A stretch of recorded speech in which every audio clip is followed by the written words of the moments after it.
So guys, mag-adjust tayo ng preno ngayon. So itong sasakyan na to is Toyota Revo.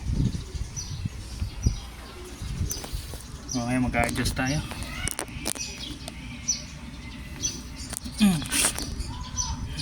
Matilyo.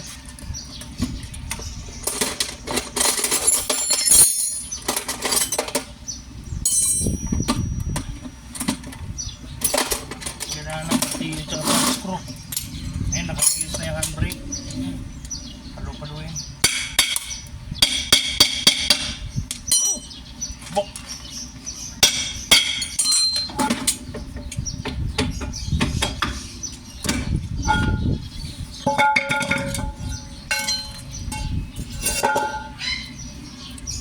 Ngayon, ano natin?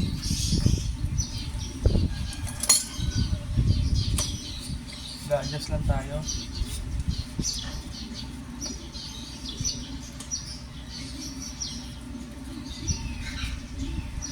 Natin wheel cylinder pakitagas.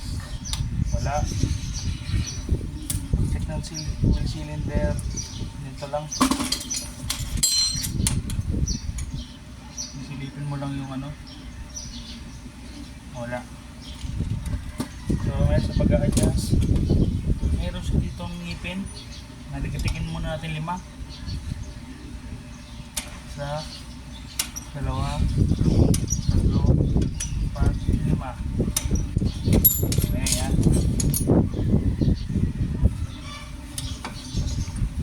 Adjust lang to Dito paglilisan mo o bandit ano mo lang naman to. Pero kakalinis lang to. Adjust lang.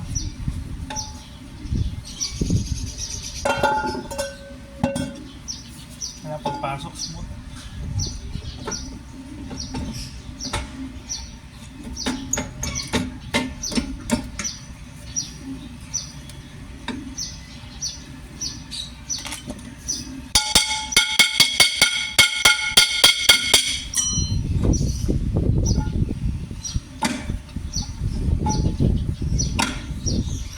Dito guys, pwede na ito.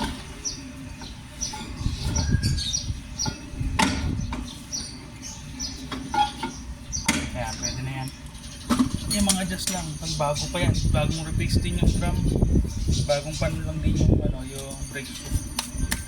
So, ganun lang na mag-adjust ng na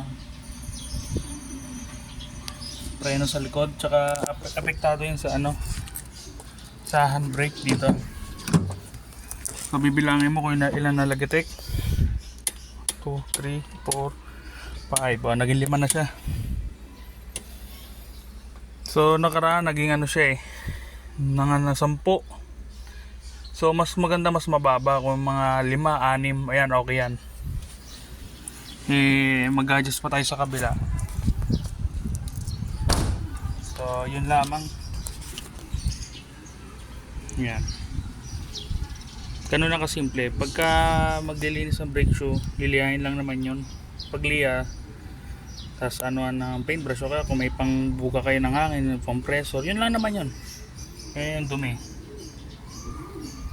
So yan. So yun lamang po. Salamat sa panonood.